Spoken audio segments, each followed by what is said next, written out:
Hello students, मैं विवेक वानखेड़े और हम यहाँ पे पढ़ रहे हैं सीबीएसई क्लास 11th का स्टैटिस्टिक्स फॉर इकोनॉमिक्स, जिसमें कलेक्शन ऑफ डेटा हमारा चैप्टर चल रहा है और ये हमारी अगली वीडियो है। इसमें हमने लास्ट वाली वीडियो में जो पढ़ा था कि क्वेश्चनर से डेटा कैसे कलेक्ट किया जाता है, सो उस वाली मेथड को कंटिन्यू करते हुए उन क्वेश्चनर से डेटा कलेक्शन फाइनली कैसे होता है हमने देख लिया था कि एक अच्छा क्वेश्चनर कैसा होता है और क्वेश्चनर कैसे बनाया जाता है, किस टाइप के क्वेश्चंस होते हैं उसमें, ये सब हमने देख लिया था। अब हम ये देखने वाले हैं कि विच आर दोज मेथड्स जिनकी मदद से हम क्वेश्चनर द्वारा डेटा कलेक्ट कर सकते हैं। मतलब क्वेश्चनर बनाना एक पार्ट है, लेकिन वो क्वेश्चनर किस टाइप से फिल करवाया जाएगा, वो रिस्पोंडेंट्स तक कैसे पहुंचेगा और उन क्वेश्चनर्स की जो इंफॉर्मेशन है वो किस टाइप से इन्वेस्टिगेटर तक पहुंचेगी, इस पे डिपेंड करता है हमारा आज का टॉपिक। इसमें दोनों मेथड्स हम डिस्कस करेंगे जो हमारे सिलेबस की है। एक है मीलिंग मेथड और एक है इन्यूमरेटर्स मेथड। ठीक है, तो सबसे पहले मीलिंग मेथड देखते हैं। मीलिंग मेथड क्या है? ये नाम में ही अपने आप को एक्सप्लेन कर रहा है। Mailing method, mail. So when you send a mail to somebody, a mail is of two types. यहाँ पे मैं कुछ बच्चों को बता दूं, कंफ्यूजन रहता है। There is a email and mail. तो ईमेल मतलब जो इलेक्ट्रॉनिकली भेजा जाता है, और मेल वो अपने आप में जो बाय पोस्ट, कुरियर वगैरह से जैसे आप भेजते हैं किसी को फिजिकल हार्ड कॉपी, तो that is a mail. Okay, and email is electronic mail. So mailing method, इसमें क्वेश्चनर फिजिकली उन तक पहुंचाया जाता है और it can be electronic mail also, लेकिन मेल कर दिया जाता है। मतलब जो क्वेश्चनर आपने बनाया था, सारी चीजों को ध्यान में रख के वो क्वेश्चनर आपने रिस्पोंडेंट तक पहुंचा दिया, इंफॉर्मेंट्स तक पहुंचा दिया। रिस्पोंडेंट, इंफॉर्मेंट, लास्ट वाली वीडियो में याद होगा, इधर लिखा था हमने तीनों चीजें कौन कौन थे। इन्वेस्टिगेटर था, रिस्पोंडेंट था और इन्यूमरेटर। तो ये जो क्वेश्चनर जब रिस्पोंडेंट के पास पहुंचाया जाता है, it can be through electronic mail, it can be through a normal mail. तो उन दोनों की मदद से जब भी कभी पहुंचाया जाता है और वो क्वेश्चनर के आंसर्स वो फिल करते हैं और उसको वापस पहुंचा देते हैं इन्वेस्टिगेटर के पास। तो इस तरीके से जो प्रोसेस होती है उसको मेलिंग मेथड कहा जाता है। मेलिंग मेथड देखते हैं जरा। Questionnaires are made to informants, informants को क्वेश्चनर मेल कर दिया जाता है। Letter of purpose is attached to inform about reason of inquiry. Letter of purpose, अब इसकी अलग एक अपनी इंपॉर्टेंस है लेटर ऑफ पर्पस की। लेटर ऑफ पर्पस में ये देखो, आप मुंबई में बैठे हैं, आप रिसर्च कर रहे हैं मुंबई से, और आपने सेंधवा में किसी को क्वेश्चनर भेजा। उस क्वेश्चनर पढ़ने वाले को पता नहीं है अभी कि आप ये सब इंक्वायरी क्यों करना चाहते हैं, कि ये आपका पर्पस क्या है इस इंक्वायरी के पीछे। तो हो सकता है यदि उसको पर्पस ना समझ आए तो वो क्वेश्चनर को फिल करने में इंटरेस्ट ही ना ले। वो सोचे कि ये तो पता नहीं कुछ ऐसी बात होगी जनरल, इसके लिए तो मुझे अपना टाइम नहीं वेस्ट करना चाहिए। सो लेटर ऑफ पर्पस उस क्वेश्चनर के साथ अटैच करना होता है। इससे क्या होता है, जब वो उसको क्वेश्चनर मिलता है तो क्वेश्चनर के साथ साथ ये लेटर ऑफ पर्पस भी पढ़ता है, तो उसको पता लग जाता है कि क्या पर्पस है जिस पर्पस से उसको ये लेटर, ये क्वेश्चनर फिल करना है। इन्वेस्टिगेटर का क्या टारगेट है, जब ये उसको पता लग जाता है तो उसका इंटरेस्ट से क्वेश्चनर फिल करने का चांस ज्यादा बढ़ जाता है। कई बार आपके पास मोबाइल में आप देखना, यूट्यूब पे आप कभी चैनल्स देख रहे होते हो या फिर आप कहीं पे और कुछ, तो सर्वे आ जाते हैं कभी कभी। तो वो सर्वे भरने में आपका इंटरेस्ट रहता ही नहीं है, practically you are not interested in filling the survey. तो ये जो प्रॉब्लम है क्यों क्रिएट हुई, आपको नहीं फिल करना क्योंकि आपको पर्पस नहीं पता। लेकिन वही यदि आपको इनिशियली पर्पस पता लग जाए, कि हमको क्वेश्चनर क्यों फिल करवाना है, सर्वे क्यों कर रहे हैं, तो शायद आपका इंटरेस्ट क्वेश्चनर फिल करने में बढ़ जाए। सो लेटर ऑफ पर्पस उसके साथ अटैच किया जाता है ताकि उसको बता सके कि इंक्वायरी का रीजन क्या है। अश्योरेंस ऑफ कॉन्फिडेंशियलिटी, ये बहुत इंपॉर्टेंट है। देखो, कई सारे जो इंफॉर्मेंट्स रहते हैं ना, वो कभी भी अपना नाम बाहर आने देना नहीं चाहते। बहुत सी बार ऐसा होता है कि वो नहीं बताना चाहते कि नहीं हमने इंफॉर्मेशन दी है, ये मत बताओ। ये कॉमन है। हालांकि इस तरीके का जो थॉट है कि हमारा नाम बाहर नहीं आना चाहिए, ये एक बहुत सिस्टम को बिगाड़ने वाला थॉट है। क्योंकि इसमें कई बार ऐसा होता है कि जो ओरिजिनल इंफॉर्मेशन है वो छूट जाती है और उसकी वजह से डेवलपमेंट का काम भी रुक सकता है। लेकिन फिर भी आपको as a investigator, as a researcher अपने इन्फॉर्मेंट को ये अश्योरेंस दिलाना होता है, स्पेशली तब जब आप उसको मेल कर रहे हैं, मतलब आप उसको भेज रहे हैं, तो वहां बाहर बैठा हुआ उसको एक भरोसा होना चाहिए कि इस डेटा को आप लीक नहीं करेंगे, कॉन्फिडेंशियलिटी इसकी बनी रहेगी।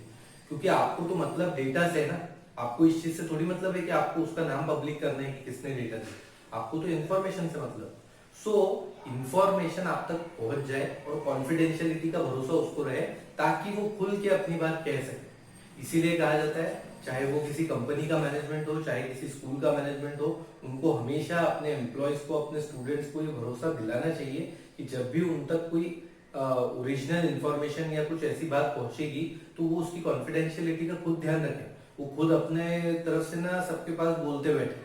तो ये कॉन्फिडेंशियलिटी इसीलिए इंपॉर्टेंट होती है ताकि बताने वाला खुल के सही बात बता सके। तो कॉन्फिडेंशियलिटी, ओके।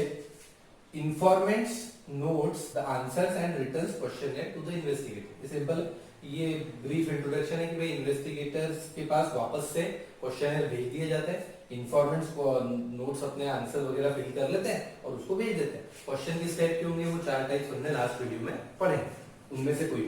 अब ये मेलिंग मेथड कब यूज की जा सकती है? It is suitable when area of study is very wide, जब बहुत बड़ा एरिया कवर करना, क्योंकि आपको फिजिकली जाना नहीं है, आपको सिर्फ मेल करना है। So you can send a mail, you can even send an email, you can even send a courier, you just have to give the addresses of the people, or even you can send it to one particular place from where others can collect, ऐसा भी कर सकते हो। so area of study is wide, जैसे आपने किसी office में भेज दिया, वो सारे अपने एम्प्लॉइज को बांट देंगे। जब वाइड एरिया कवर करना हो तो ये use. Second, informants are educated and mature enough to supply information. ये मेथड तब यूज की जा सकती है जब जिसको वो फिल करना है वो एजुकेटेड हो, क्योंकि यदि वो एजुकेटेड नहीं है तो वो क्वेश्चनर कैसे फिल करेगा? यदि उसको पढ़ते ही नहीं आ रहा तो क्वेश्चंस का मतलब तो छोड़ दो, उसको पता ही नहीं लगेगा कि क्या हो रहा है। सो इसीलिए उनका एजुकेटेड होना जरूरी है, प्लस उनका मैच्योर भी होना जरूरी है, वरना उससे दूसरे कुछ प्रॉब्लम्स क्रिएट हो सकते हैं रिलेटेड टू क्वेश्चन। ठीक है, सो ये दो कंडीशंस हैं जब ये सबसे ज्यादा सुटेबल रहे। क्या इन कंडीशंस के बाहर हम इसको यूज कर सकते हैं? तो इसमें कोई लिमिटेशन नहीं है, कोई कहीं पे कुछ भी यूज कर सकता है। इट डिपेंड्स कि यदि ऐसा एरिया है तो उनके लिए ये ज्यादा कन्वीनियंट रहेगा मेलिंग मेथड। ठीक, अब हर मेथड के कुछ एडवांटेजेस, डिसएडवांटेजेस, और आई एम श्योर कि अभी तक बार बार मेरिट्स डीमेरिट्स पढ़ने के बाद आप लोग कुछ मेरिट्स और डीमेरिट्स के साथ अब कन्वीनियंट हो गए। ठीक है, तो ऐसा अब हर मेरिट डीमेरिट के डिटेल में नहीं जाना है, थोड़ा सा लॉजिकली ऊपर सोचना है आपको, बार बार नहीं सोचना कि हर बात दोबारा पूरी बोली जाएगी। ओके, सो फर्स्ट मेरिट इसका, क्योंकि वाइड एरिया कवर हो रहा है और उसमें कॉस्ट काफी कम है। देखो, एक प्रैक्टिकली यदि ईमेल का कॉस्ट कहा जाए तो ईमेल का तो प्रैक्टिकली कोई कॉस्ट ही नहीं है। मोबाइल में इंटरनेट या लैपटॉप में इंटरनेट तो वैसे भी आप चला ही रहे, तो आपको ईमेल से सेंड करना है, it is kind of a free of cost और वेरी लो कॉस्ट। और यदि इसको आप मेल कर रहे हैं, किसी को भेज भी रहे हैं फिजिकली, तो आपके जाने से तो बेहतर ही है कि आप किसी के भी पास जाएंगे, उससे बेटर है कि आप उसको मेल कर दें। So it is economical in terms of time, money, effort. Time, money और एफर्ट के टर्म्स में इकोनॉमिकल है, सस्ता पड़ता है। ओरिजिनल इसलिए क्योंकि जो डेटा आपके पास आ रहा है वो डेटा खुद इन्फॉर्मेंट ने फिल करके भेजा है, वो डेटा में और कोई इन्वॉल्व नहीं है, वो डेटा में आप इन्वॉल्व नहीं हो, वो डेटा इन्फॉर्मेंट ने खुद फिल करके भेजा है, इसलिए दैट इज ओरिजिनल डेटा। आप किसी और से नहीं, वो उसमें था ना जब हम इनडायरेक्ट ओरल इन्वेस्टिगेशन कर रहे थे तो हम किसी और से पूछ रहे थे, यहाँ पे वो खुद फिल करके भेजा। So it is original. And last is wide coverage, जैसा कि आपको पहले भी बताया कि वाइड कवरेज है यानी कि इसने मैक्सिमम बड़े से बड़ा एरिया कवर किया। तो ये मेलिंग मेथड के मेरिट्स। के डीमेरिट्स क्या है? इसके डीमेरिट्स देखो, लैक ऑफ इंटरेस्ट। आपने मेल कर दिया, आपने क्वेश्चनियर भेज दिया, आपने लेटर ऑफ पर्पस वगैरह सब भेज दिया, लेकिन हो सकता है कि जो फिल करने वाला है उसका उसमें इंटरेस्ट नहीं है, तो उसने शायद ध्यान ही नहीं दिया, मेल भी नहीं पढ़ा, उसने भर के रख दिया फॉर्म, वापस नहीं भेजा, ऐसा कुछ भी हो सकता है। सो इंटरेस्ट उसका थोड़ा कम है क्योंकि रिसर्च आपका है तो उसका इंटरेस्ट उतना नहीं रहेगा। Then lack of flexibility. Lack of flexibility मतलब यदि एक बार कुछ डेटा फिल कर दिया गया और कुछ आधा, कुछ क्वेश्चंस बाकी छोड़ दिए, अधूरे रह गए, या कोई आंसर उन्होंने लिखा लेकिन उसको कंप्लीट नहीं किया, तो उस केस में आप उसको चेंज नहीं कर सकते। फ्लेक्सिबिलिटी नहीं है, क्योंकि एक बार उसने फिल करके भेज दिया, अब आप उसको वैसे कैसे चेंज करेंगे। सो इसलिए फ्लेक्सिबिलिटी इसमें थोड़ी सी कम होती है, काफी कम होती है। Then limited use. Limited use मतलब it can be only limited up to educated and mature people, it can not be given to uneducated people who are not literate, उनको तो ये दिया ही नहीं जा सकता। तो इसका थोड़ा यूज लिमिटेड है। यदि आपका रिसर्च उस टाइप का है जो एजुकेटेड लोगों से होना है तो फिर आप इसको यूज कर सकते। Okay, than less accuracy. Less accuracy यहाँ पे इसलिए है क्योंकि कई बार कुछ क्वेश्चंस ऐसे हैं जो आपने पूछते वक्त पूछे, शायद उसको डिफिकल्ट लगे, उसको शायद समझ नहीं आए, तो वो बराबर से आंसर नहीं दे पाया। कभी कुछ जगह पे आपने कुछ इंफॉर्मेशन उसके बारे में लिखने को कही है जो शायद उसको खुद नहीं पता, उसने रफली अपनी इंफॉर्मेशन फिल कर दी। तो ये जो एक्यूरेसी की कमी है, और जरूरी नहीं कि सारे बंदे सारे आंसर्स दे ही, तो एक्यूरेसी थोड़ी कम रहती है, चांसेस एक्यूरेसी कम रहने। ओके, तो डीमेरिट्स ऐसे नहीं है कि डीमेरिट्स सारे एप्लीकेबल ही है। ओके, लेकिन इनमें से कुछ हो सकता है, ये इसलिए है ताकि इनके प्रिकॉशंस पहले से लिए जा सके। ओके, अब जैसे मान लो आपको लग रहा है कि कोई एक्यूरेसी की कमी हो सकती है, डिफिकल्ट क्वेश्चन है, तो आप पहले ही इंस्ट्रक्शंस में उसको क्लियर कर दो कि कौन से क्वेश्चन से आपको क्या एक्सपेक्ट है। यदि आपको लग रहा है कि भाई फ्लेक्सिबिलिटी बाद में करेक्शन की नहीं है, तो आप उसको क्वेश्चन ही इस टाइप से बना के दो कि उसके आंसर से आपको फ्लेक्सिबिलिटी की जरूरत ही ना पड़े, चेंज ही ना करना पड़े। तो ये डीमेरिट्स इसलिए नहीं है कि इनकी वजह से काम रुक जाएगा, ये डीमेरिट्स इसलिए है ताकि हम इसमें सुधार करके बेटर डेवलप कर सके। Okay, then last is bias. जैसा कि मैंने आपसे बार बार कहा है कि जब कभी भी कोई पर्सन इन्वॉल्व होगा तो बायस होगा। हो सकता है कि जो आंसर दे रहा हो इन्फॉर्मेंट वो किसी पर्टिकुलर चीज को लेके बायस्ड हो और उसकी वजह से उसका काम अफेक्ट हो। ठीक, तो ये बायस्ड इसीलिए। ठीक है, तो ये मेरिट्स डिमेरिट्स, जहां भी कहीं अटको आप इसका एक फोटो ले लो, और जहां भी कहीं अटको तो आप इसको रिप्ले करके देख सकते हो। अब हम अगली मेथड देखते हैं, इन्यूमरेटर्स मेथड। इन्यूमरेटर्स मेथड, इन्यूमरेटर्स मेथड देखो, इन्यूमरेटर याद करो, आपको जब ये प्राइमरी डेटा कलेक्शन की फर्स्ट वीडियो हमने बनाई थी उसमें मैंने बताया था कि क्वेश्चनर क्या होता है और शेड्यूल क्या होता है। सो जो शेड्यूल होता है वो इन्यूमरेटर फिल करता है, और अभी लास्ट वीडियो में भी मैंने आपको इन्यूमरेटर के बारे में बताया था। Enumerator is a person who is hired by the investigator. ऐसा पर्सन जिसको इन्वेस्टिगेटर ने खुद अपॉइंट किया है, हायर किया है, ताकि वो जाके डेटा कलेक्शन में इन्विजिलेटर की इन्वेस्टिगेटर की मदद कर सके। ओके, इन्वेस्टिगेटर, इन्विजिलेटर वो एग्जाम में रहता है। ओके, वो अलग। इन्वेस्टिगेटर जो रिसर्च कर रहा है वो अपने कुछ लोगों को या फिर कुछ बाहर से आए हुए कुछ लोगों को अपॉइंट करता है जो डेटा कलेक्शन में उसकी मदद करते हैं, वो होते हैं इन्यूमरेटर। सो क्लियर है वर्ड से ही कि इन्यूमरेटर्स मेथड मतलब इन्यूमरेटर का काम आया होगा, इन्यूमरेटर गया होगा डेटा कलेक्ट करने के लिए। ओके, देखते हैं क्या है। Enumerator approaches informants with properly prepared questionnaire, मतलब जो क्वेश्चनर प्रिपेयर करके दिया है इन्वेस्टिगेटर ने, उस क्वेश्चनर के साथ इन्फॉर्मेंट को कौन अप्रोच करता है? इन्यूमरेटर। इन्यूमरेटर अप्रोच करता है उसको। Enumerator is a person who help investigator in collecting data. Simple, enumerator कौन है? जो इन्वेस्टिगेटर को मदद करता है data collection. Then they are trained to fill questionnaire और टू पुट क्वेश्चंस इंटेलिजेंटली। मतलब दो चीजों की उनको मेन ट्रेनिंग दी जाती है। पहली ट्रेनिंग उनको दी जाती है कि क्वेश्चनर वो लेके जा रहे हैं उसको ढंग से फिल करना है, जिससे कि वो प्रॉपरली कंप्लीटली उसको फिल कर सके।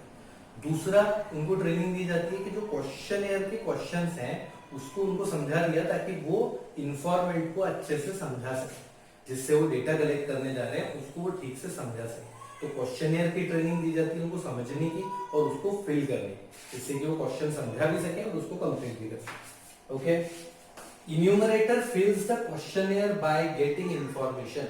इंफॉर्मेशन किससे लेता है? From informant. लिख देते हैं, कंप्लीट हो जाएगा। इंफॉर्मेशन फ्रॉम इन्फॉर्मेंट, है ना, कंफ्यूजन नहीं रहेगा।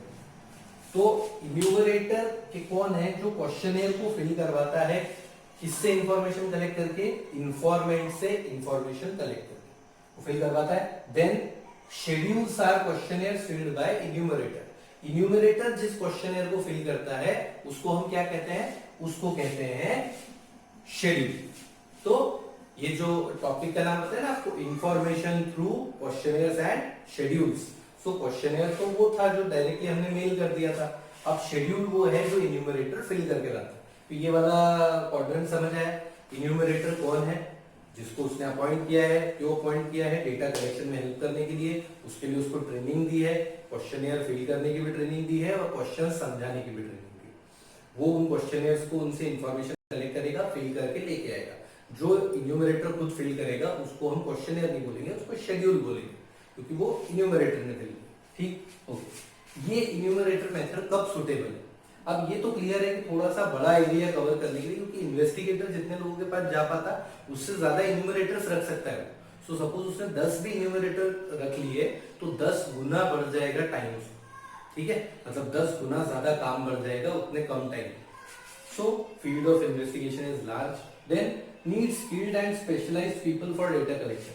कुछ कुछ जगह पे यदि आपको स्किल्ड लोग चाहिए डेटा कलेक्शन के लिए, तो उस हेल्प के लिए जो लोग आपको चाहिए, यदि वो स्पेशलाइज रिक्वायर्ड है, उनको ट्रेनिंग देनी पड़ेगी, then enumerators method can be used. उस टाइम पे क्वेश्चनियर मेल करके नहीं चलेगा।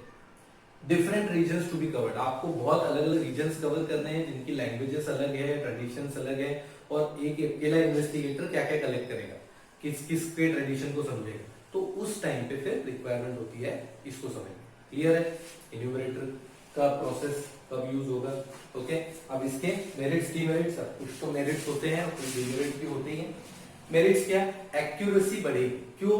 क्योंकि ट्रेंड बंदा डेटा कलेक्ट करने गया है तो एक्यूरेसी बढ़ेगी, क्योंकि वो काम थोड़ा सा बेहतर तरीके से करेगा, अच्छे से करेगा।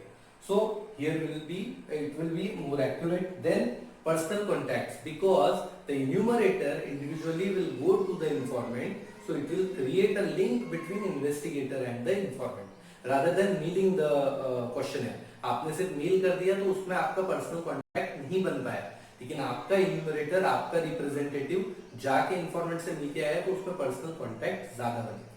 Second thing. Third thing, completeness. Now what is this completeness? कि क्वेश्चनियर्स इनकम्प्लीट नहीं रहेंगे, क्वेश्चनियर कंप्लीट होंगे, क्योंकि कौन? आपका ट्रेन बंदा भरने के लिए गया क्वेश्चनियर, तो वो तो कंप्लीट होंगी। सो कंप्लीटनेस रहेगी क्वेश्चनियर की, इसमें कोई डाउट नहीं है। Then next, impartiality. Impartiality means जो एन्यूमरेटर है उसका रिसर्च से कुछ लेना देना नहीं, ठीक है। रिसर्च का रिजल्ट जो भी निकले, पॉजिटिव निकले, नेगेटिव निकले, ना निकले, उसको कोई मतलब नहीं है एन्यूमरेटर को उससे, तो इम्पार्शियल होगा वो, क्योंकि उसका किसी पर्टिकुलर रिजल्ट के लिए फेवर नहीं रहेगा, क्योंकि उसका रिसर्च है ही नहीं, उसको कुछ लेना देना ही नहीं उससे। होता है ना यूजुअली इंडिया का पाकिस्तान का क्रिकेट मैच होगा तो उसमें अंपायर किसी और कंट्री का होता है, ऑस्ट्रेलिया साउथ अफ्रीका का मैच होगा तो अंपायर किसी और कंट्री का होगा। क्यों? क्योंकि वो उस न्यूट्रल है ना, उसको कुछ लेना देना नहीं है, ऑस्ट्रेलिया जीते चाहे साउथ अफ्रीका जीते, उससे क्या मतलब। तो इम्पार्शियलिटी है, इसी का इन्यूमरेटर में भी है कि इन्यूमरेटर को इन्वेस्टिगेटर के रिसर्च से कोई मतलब नहीं है, उसका जो भी रिजल्ट निकले ना, उसको पूरा ढंग से पता है कि वो रिजल्ट क्यों निकालना चाह रहा है, क्या निकालना चाह रहा है, तो वो इम्पार्शियल रहे। वाइड कवरेज तो है, ज्यादा लोग रहेंगे तो ज्यादा कवरेज। तो ये पॉइंट समझ है, accuracy, personal contacts, completeness and impartiality along with wide coverage. Okay, then demerits. अब डीमेरिट्स देखो, ये एक्सपेंसिव है। सोचो क्यों? क्योंकि आपको इन्यूमरेटर को ट्रेनिंग देनी है, उसको पहले हायर करना है, उसको ट्रेनिंग देनी है, फिर वो जाएगा, उसका खर्चा पानी वगैरह, तो इट इज एक्सपेंसिव हो गया। It's not that easy. Mail करना वाज इजी, बट पर्सन खुद भेजना, it will require his time, his cost is involved and a lot of things, तो एक्सपेंसिव है। क्लियर?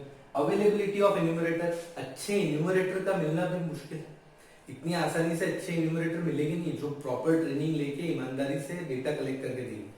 So enumerator की availability is also a issue. Then time consuming, definitely time consuming. Individually जाना है हर informant तक, चाहे enumerators भी हों लेकिन उनको भी तो personally जाना पड़ेगा ना informant तक, और दो चार लोगों के लिए तो आप enumerator रखोगे नहीं, ज्यादा दो चार लोग रहेंगे तो खुद ही चले जाओगे, वो बड़ा एरिया कवर करना, तो इट विल टेक टाइम। आपने देखना कई बार होता है घर घर पे कई सारे लोग किसी प्रोडक्ट्स का फीडबैक पूछने के लिए आते हैं, आजकल तो नहीं होता वैसे, लेकिन ये पहले काफी हुआ है कि प्रोडक्ट्स के बारे में कंपनी के कोई रिप्रेजेंटेटिव वगैरह पूछने हैं तो सर्वे करने के लिए आते हैं, वो टाइम कंज्यूमिंग प्रोसेस है। ये प्राइवेट सेक्टर के लिए उतना सुटेबल नहीं है, not for private sector. Reason, इनको इतने सारे इन्यूमरेटर्स हायर करना, इन्यूमरेटर्स हायर करके फिर उनको ट्रेनिंग देना, ट्रेनिंग देके डेटा कलेक्ट करना इतना कॉस्टली है कि वो टाइम टेकिंग भी है, तो उनको ये सुटेबल नहीं लगता। लेकिन जो हमारी जनगणना होती है, जब हमारे यहाँ पे लोग आते हैं आपकी डिटेल्स पूछने के लिए, जो कि देश के लिए बहुत इंपॉर्टेंट है, तो जो टीचर्स आते हैं दे आर काइंड ऑफ इन्यूमरेटर्स, वो गवर्नमेंट के इन्यूमरेटर्स, वो खुद फिल करते हैं इन्फॉर्मेशन, आपसे नहीं फिल करवाते, आप वो पूछते हैं आपसे और फिर उसको खुद करते हैं। तो ये आप इसमें एग्जांपल ले सकते हैं। तो गवर्नमेंट है और कई बार प्राइवेट कंपनीज यूज करती है, लेकिन वो अपने एम्प्लॉयज को इन्यूमरेटर बना देती है। फॉर एग्जांपल बजाज का शोरूम यदि यहाँ पे है, तो बजाज के शोरूम वाले को बोल दिया कि यार आप अपने एरिया में पूछते हो, तो he is enumerator for same probably, और अलग अलग जोन्स के अलग अलग। तो ऐसा यूज भी कर सकते हैं, लेकिन कॉस्टली होने की वजह से प्राइवेट वाले इसको बहुत ज्यादा यूज नहीं करते, सो गवर्नमेंट वाले इसको यूज करते हैं। देन बायस, अब देखना एक कंफ्यूजन अपने दिमाग में मत रखना, मैं यहाँ पे बोल रहा हूँ बायस और यहाँ पे रखना, यहाँ पे मैंने डीमेरिट्स लिखा है, यहाँ पे इम्पार्शियलिटी लिखा है। तो आप क्या कहोगे, आप कहोगे कि सर आपने डीमेरिट्स में भी बायस लिख दिया, मेरिट्स में आपने इम्पार्शियलिटी लिख दी, तो ऐसा कैसे पॉसिबल है, दोनों जगह सेम चीज कैसे हो सकती है। तो बेटा मैंने आपको शुरू से ये बात बताई है बार बार कि जहां भी कहीं पे ह्यूमन बीइंग इन्वॉल्व है वहां पे बायस होने के चांसेस हैं। सो बायस तो हो सकता है कोई पर्सन किसी चीज को लेकर। यहाँ हमने इम्पार्शियलिटी क्यों लिखा है, क्योंकि उसका उस रिसर्च से कुछ लेना देना नहीं है, लेकिन ऐसा हो सकता है कि किसी पर्टिकुलर क्वेश्चन को लेके उसका कोई थॉट हो और वो थॉट को ही कंसिडर कर ले, सामने वाले इन्फॉर्मेंट का शायद आंसर समझे ही ना हो और अपने थॉट के अकॉर्डिंग ही आंसर कर। तो या फिर क्वेश्चन पूछते वक्त बाकी के 9 क्वेश्चन ठीक पूछ रहा है, लेकिन कोई एक क्वेश्चन वो ऐसे पूछ रहा है जैसे कि उसका सामने वाला आंसर नो ही दे, अरे आप इस प्रोडक्ट को पसंद करते हैं क्या, तो वो इस टोन में नहीं बोलेगा, तो फिर सामने वाला सोचेगा कि ये खराब प्रोडक्ट है शायद इसके बारे में पूछ रहा है, इसलिए फिर बोलेगा नहीं उतना तो पसंद नहीं करता। मतलब ये जो बायस है, ये बायस किसी भी ह्यूमन बीइंग की वजह से पॉसिबल है। और एक और चीज, ये जो डीमेरिट्स हैं, ये डीमेरिट्स इसलिए नहीं है कि इनको पढ़ के आप रिसर्च छोड़ दो, डीमेरिट्स इसलिए हैं ताकि आप प्रिकॉशंस लेके रिसर्च को बेटर बनाओ, कि यहाँ पे प्रॉब्लम हो सकती है, उनके ऊपर थोड़ा वर्क करो, उनके ट्रेनिंग में ही इतना अच्छा इन्यूमरेटर को ट्रेन कर दो कि बायस का चांस ही ना रहे, उनको इस चीज का भरोसा दिला दो कि आपकी थॉट चाहे जो भी हो, मेरे रिसर्च के लिए उनका आंसर जरूरी है, इसलिए आप क्वेश्चन एक पर्टिकुलर टाइप से ही पूछें। ये जो चीज होती है, ये डीमेरिट्स इसीलिए होते हैं, प्रिकॉशंस लेके उनको कवर करने, और जो मेरिट्स हैं वो मेरिट्स पे आप अपने रिसर्च को लिंक करके उसका काम आगे बढ़ा सकते। ठीक, सो ये न्यूमरेटर्स मेथड थी, इसका फोटो ले लो चाहे तो। यहाँ पे आपको पॉइंट्स में सारे बता दिए हैं, आप इसके स्क्रीनशॉट लेके प्रैक्टिस रिवीजन कर सकते हो, कोई टेंशन की बात नहीं है। दूसरी चीज ये कि हमारा जो प्राइमरी डेटा कलेक्शन का लास्ट मेथड था, ये वाला questionnaire and schedules, information through questionnaires and schedules, ये यहाँ पे खत्म हो रहा है। और इसके बाद एक और वीडियो इसी प्राइमरी डेटा कलेक्शन के बारे में होगी 4th मेथड के बाद, जिसमें थोड़ा सा हम पायलट सर्वे वगैरह और क्या एरर्स आते हैं क्वेश्चनियर वाली मेथड में और उसकी बेसिक स्टेप्स क्या होती है वो भी हम एक बार देख लेंगे कंसाइज, जिससे कि समराइज हो जाएगा, और उसके बाद फिर हम सेकेंडरी डेटा कलेक्शन पे जाएंगे। ठीक, थैंक यू।